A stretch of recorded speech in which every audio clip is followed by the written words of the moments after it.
What's up guys, Arizu here. Today I bring you the Make It Click for M11S. And again, as a disclaimer, these are weak one strats or, strats from something else that is not the Raidplan or something like that. You can change or whatever. I'm just going to be explaining how the mechanics works and how we used to solve them. And I hope it's useful, and let's go right into it. So just a heads up, I'm going to pre-record this. This is our Enrage pool. So if you're seeing this, I already cleared and I already uploaded. I don't like uploading and make it click if I haven't actually cleared. Even though I got to Enrage and I know the whole fight, is still like I want to make sure like I actually clear and then upload this. So anyway, the fight starts with the Crown of Arcadia. This is just a Raidwide. The actual first introductory mechanic that you're going to see at least twice in this fight. It is going to be this one coming up, Raw Steel Trophy. So right now, you're about to see he spawned either one of two weapons, Scythe or the Axe. It's those two only.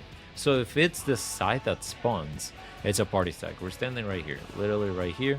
The tanks are gonna have big wide tank busters, and they have to make sure to have first and second and aggro. They both need to have aggro, and they do it. Same thing goes for if it's Axe. If it's Axe, everyone spreads out and the tanks stack up together. They need to have the aggro in both times. So we're just gonna let it see being resolved. It's it's a party stack and the tanks spread out.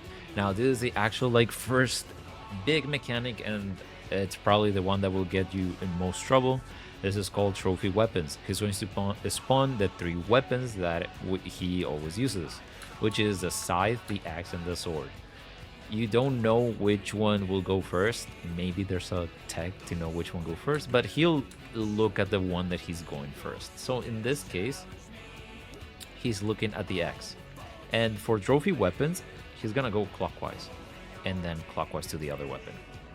And the mechs are the same, or they have the mechanics on the weapon. So if it's an Axe, this is a party stack. Party. This case is the Scythe. So this one, it is Proteans from Boss Relative. And the Sword right here, this is the same thing. It's gonna do a plus, and you're gonna have Life Party 2 right here, Life Party 1.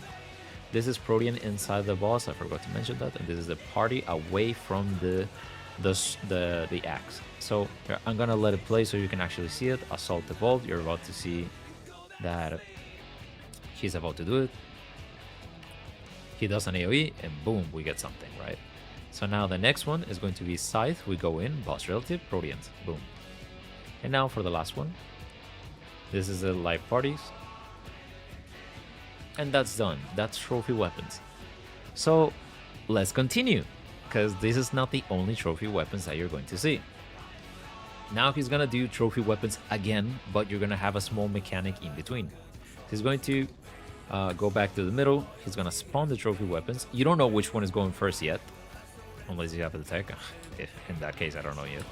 So right here, he's going to cast Void Stardust.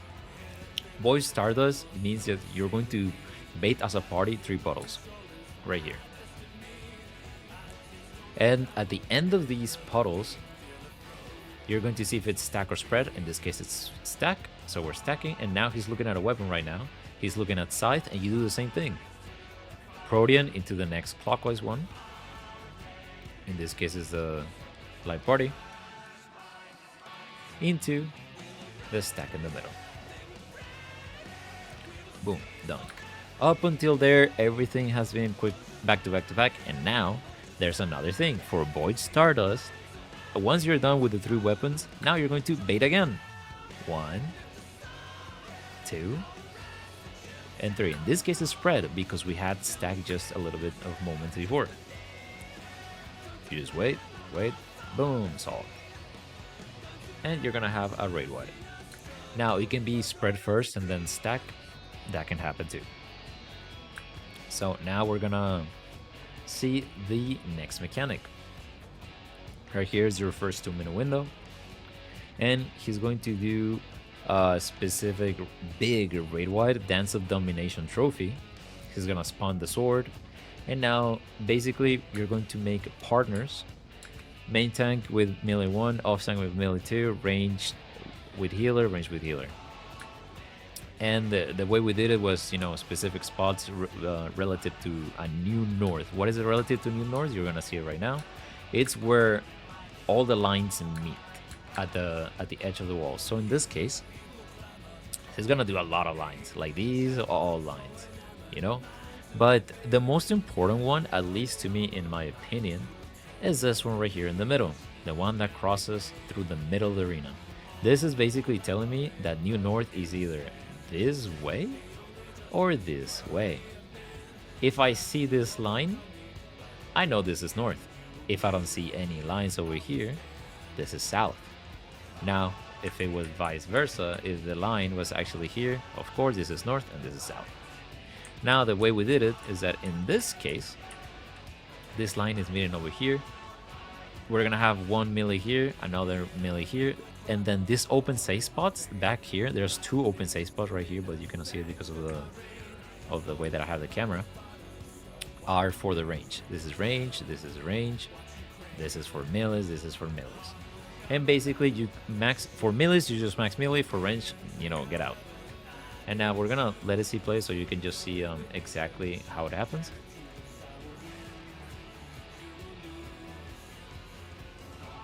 Boom, you're done.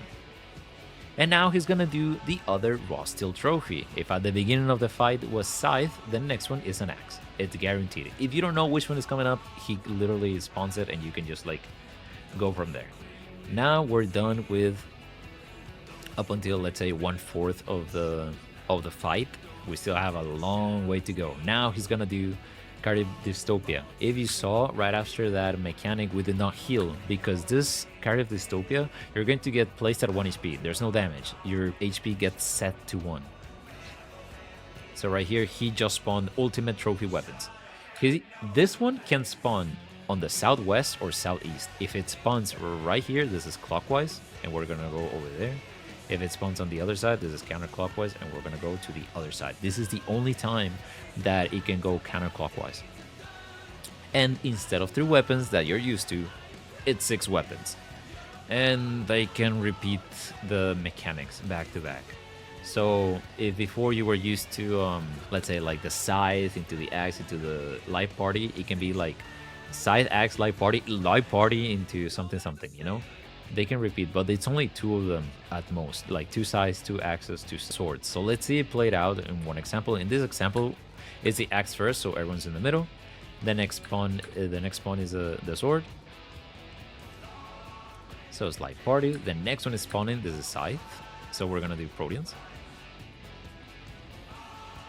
The next one spawned. It's a scythe. So this is the one of those examples where it's, you know, there's your side and there's another side over here. So it's Protean into Protean. So you have to be careful and like be mindful. So you're gonna have to do a lot of reps here.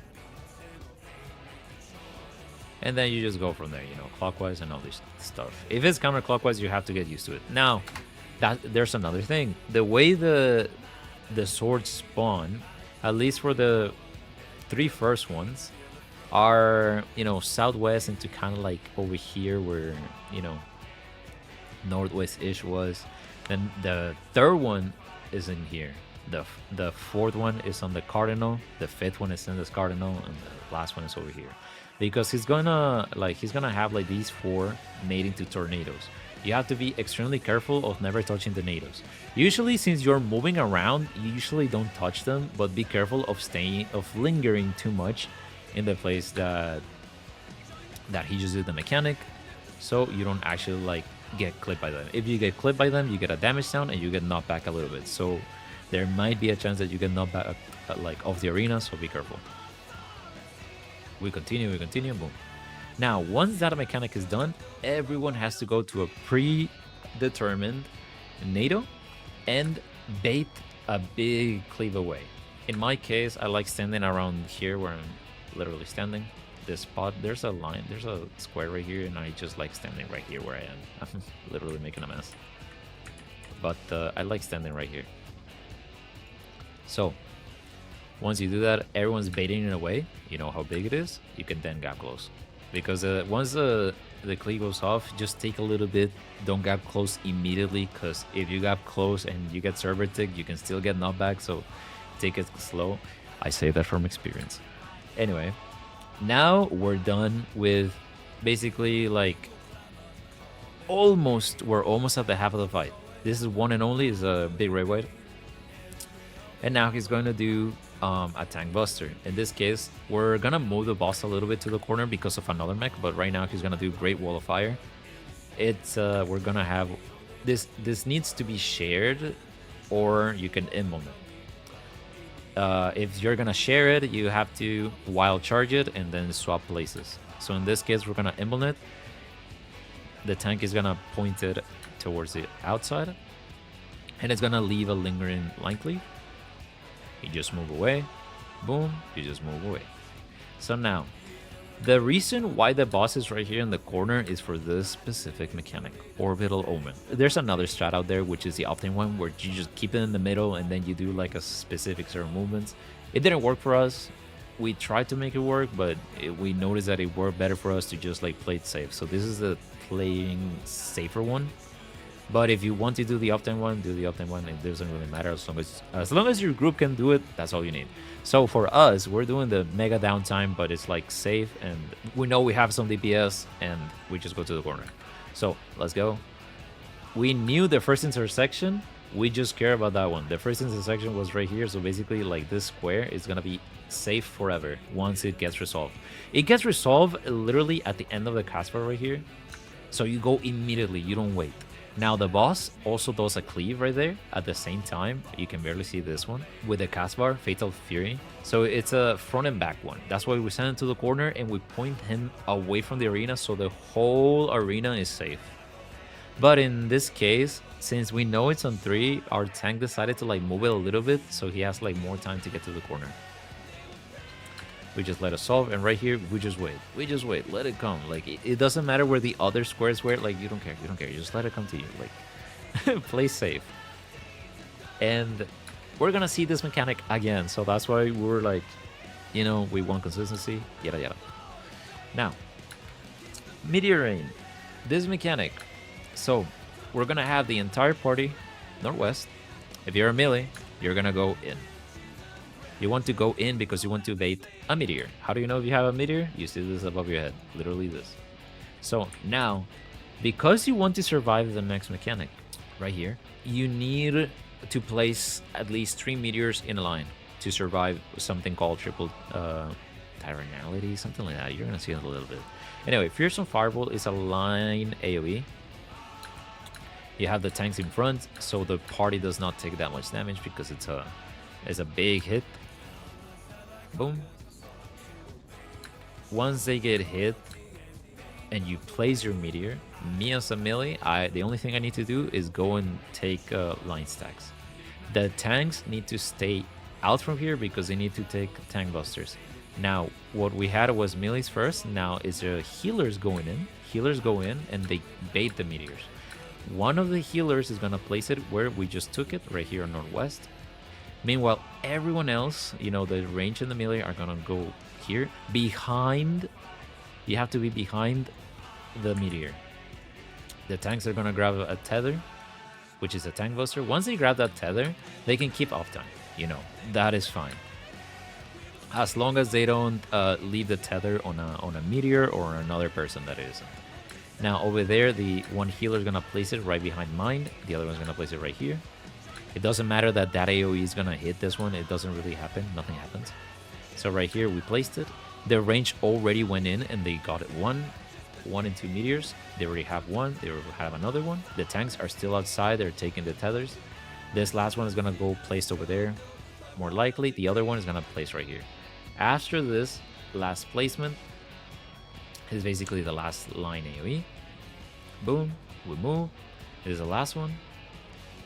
No one baits anything because there's nothing more to bait. It's just last tank busters and line stack. Boom. Now we're going to see this mechanic. Triple Tyrannihilation. There we go. That's the name.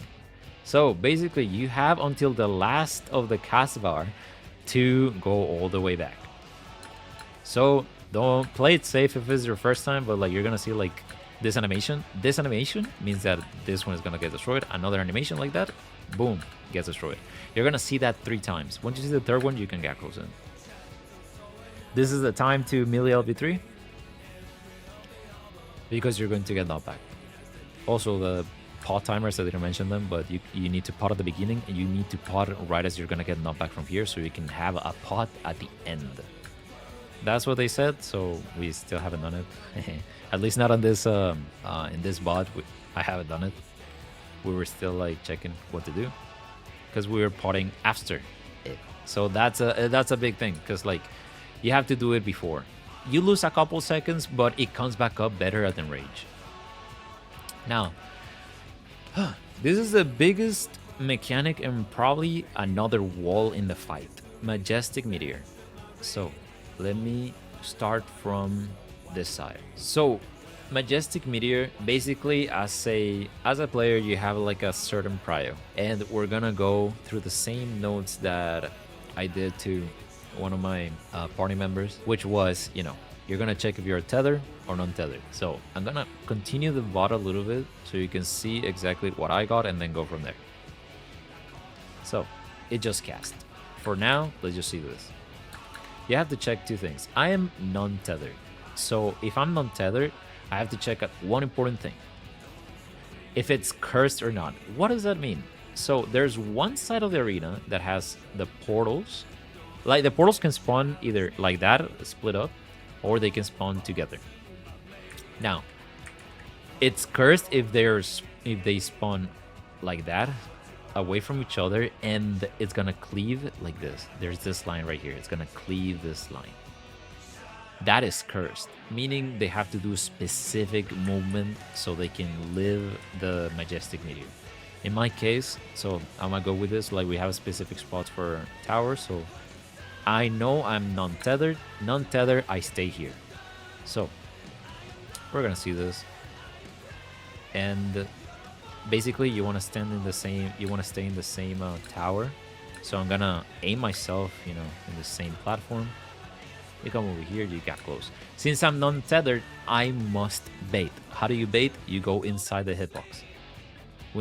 4 people need to bait, so you just go inside the hitbox. And all of us together are going to bait 3 portals now. This is different. So 1, 2, 3. Now, this last thing is if you have the markers. If you have the markers, since I'm non-tethered, I'm always going either to this corner or this corner. If I see the portal is going to cleave the backside, of course I take this one. If I see the portal is going to cleave this side, I go for this one. So, let's see you play it out. Since it's clean on the back, I'm just literally standing in this corner. It auto solves. That's it. Now we do the second half. What happens if I'm tethered? If you're tethered, now we're going to go through the tether side. So if I'm tethered, I'm going to check one of 2 things. Is my tether already long? Meaning that, for example, my tether right here is short. I can see the arrows, right? Like I'm really close to my portal. If I was tethered to this portal, it would look a little bit longer. So if it was long, I would stay right here in the same one. I would get knocked back from the tower. Same thing that I did as a non-tethered. But in this case, my tether is short, so I want to go to the other side. So basically, I stand on this edge of the tower. So in my case, like I'm already on the right side. Like we do like body language to say like, hey, I'm taking this tower. So like we're already like split up. And there's another condition. So first and foremost, I need to cross. I'm gonna cross to the other side. And now I need the tether to actually be crossing. So if my portal is on the right side, I want to be on the left side. In this case, we're already crossed. I was already crossed from before, but if you cross over and it's still not crossed, you have time. You just like walk around. You have time. Don't worry about it. Don't panic. So you come in, make sure you're not inside so you don't bait. Because you can have a tether and you can go in and bait one of those firebreads. You don't want that, so just stay out. Now we're going to bait together. 1, 2. My fist range already went for another spot because that's the cursed one.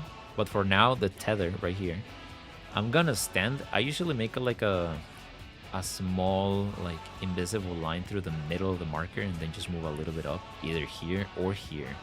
I always stand like that close to the wall. You need to be close to the wall and it be either up or down depending on where the meteor is gonna cleave. So in this case, it's gonna cleave this side, so I'm gonna go right here. I'm gonna go right here. I stop moving, and that's it. Boom.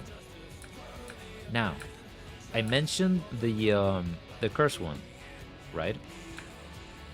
So what is the curse one? So let me go back a little bit right here. So you can see the curse one. It has a split ones, and it's cleaving the front half, meaning the 5 reds cannot stand right here. They can't. There's no way, no, they're going to get cleaved because of this one, and these portals exist. So basically, like this portal and this portal are going to cleave part of the thing, right? So what I need to do is a different type of movement. You're still baiting 3 puddles, but you have to make sure you split up early so you can get there in time. And right here is a good angle. So basically they're gonna do like, actually over here, 1, 2, and then the third one they can go over here, you know, start going up over here, because they need to end up, if you make a line like right here, on the other side there's a better one, but you can stand like right here and right here, because there's 2 line AoEs and they're not that big, so you're basically safe if like because there's 2 people that need to bait a line AoE through here. So basically you just stand like right here, like in between, let's say like from the marker right here in the middle of the arena, just stand like right here. There's a square on the other side, but not on this one. But like don't be too close to these lines, or like too close to like the portal, because you can get cleaved and you don't want that. So I'm going back a little bit right here. I'm gonna let it play, and you can see that it's gonna happen right here. The follow the fist range. That's 1, 2, and he splits up. He splits up, and he has to end up all the way up. Notice how he ended up here and here. So basically the line AoE, like, it's not that big, so as long as you're not too close to each other, you should be fine. Like you see, this is the line AoE, like this one right here. This is a line AoE. So like it barely, like, you know, misses them a little bit. But don't be scared, don't be afraid, like you have to do it anyway.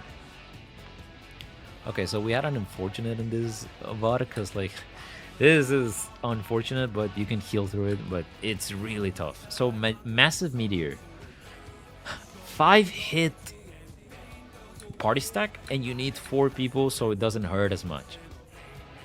Now we got the rest off on the wrong platform, but don't worry about it. Don't look at it right now. Stop looking. So you're gonna do body language right here. You're gonna take 5 stacks, but you already want to be like kind of like split up like this. Like the 2 most like left side people are going to this tower, and the 2 more go to the other side. So that's already for, you know, like telling you like, hey, I'm going over there. But like don't go too early, or like start moving early, because you can move the actual like light party stack, and it can be a little bit it can get a little bit messed up. So now he's gonna do Arcadion Avalanche. So if you did normal mode, you can see that he grabbed the arena and then he like threw it away. Same thing, but like right here, we're going to get thrown away. We're going to the side where he's getting his back. Even if 1 tower goes off, it's 1 bleed. If it's 1 bleed, you can heal through it. If it's 2 bleeds, it becomes almost impossible.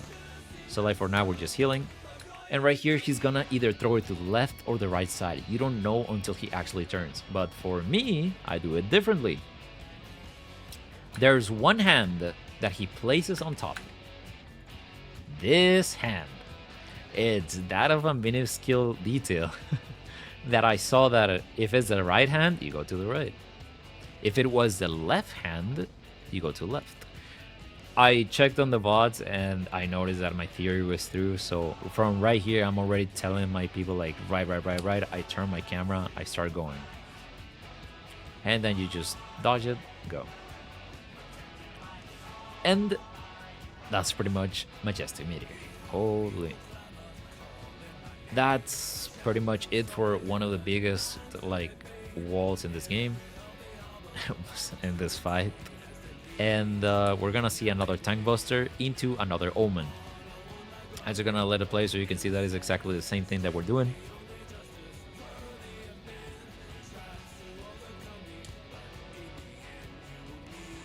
Orbital Omen, there we go. Here's where, you know, for this mechanic we specifically save our sprint. So using sprint here is so good. You go immediately as it goes off like the cast bar, because like whoever designed this, and I'm not gonna say it anyway, like Crown of Arcadia, another Raidwide, and we're going through the last mechanic, Ecliptic Stampede. So this mechanic I like splitting up in two parts. So we're gonna go through the first part. We have all the melee tanks and melees be in the middle, right here in the middle. We have all the range on the outside, and they're just gonna stand there because they need to bait a specific thing that appears above their head. So right here, this one. So it can appear on both range, both healers, or like one range from the healer. It can be any configuration, but it's always on two people. And what they need to do is they're gonna start placing it on the opposite side of where this spawns. So they have to go like right here. On the other side is the same thing. They just have to get away from this. And you need like mids and all that stuff. What they are going to do, they're going to bait 4 puddles. They drop a little bit slower than you think, so just like be mindful of the timing and like get used to it. They're gonna pour like 4 puddles. They're actually bigger than my small yellow circles, but the idea is the same. You're gonna place 4 on the wall and then 2 in the middle, because you want the corners to be safe.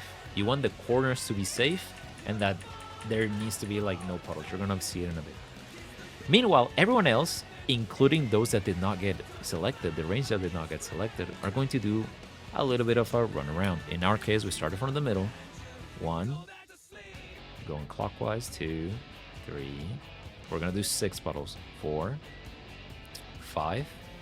After the 6th one, there's going to be towers. So this towers, what we did, you know, was like it was a priority from the Raidplan, which was the ranged starting north clockwise, the 2 people tower, and the melees like next. For me, it's like I look at north and then I go counterclockwise until the 2 people tower. Or you can, like, the way I see it is kind of like DSR, P4 Ice, where like me as a melee, I'm never going towards northeast tower. I'm never going there, so I'm just looking at these 3 specific spots. It always spawns in these ones. It always spawns like this, you know, those ones, but you don't know which one is a tank buster. You can see this one, this is a tank buster, this is a tank buster. You don't know which one is a tank buster and which one are the 2 people tower. So that's why you have to like pay attention. But they always spawn in the inner cardinals like this. You just have to like be aware which one is a tank buster, which one is the 2 people tower.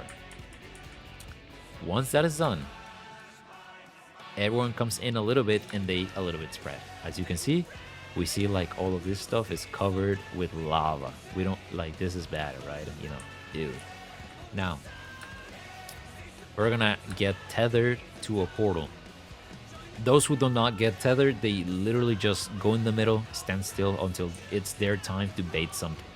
For me, that I have the tether, I go opposite and then clockwise to the corner, all the way to the corner. So right here, I'm going all the way to the corner. Right here. So everyone's on the corner, and whoever's in the middle are going to have fire. It's gonna be either 4-way or 2-way fireball. The way we do it now is that if it's 2-way, they're gonna aim it, you know, towards east-west, and it's gonna get baited on the 2 closest people. So the timing, you have to be careful. You have to be careful of the timing, because like right now 4-way is doing right.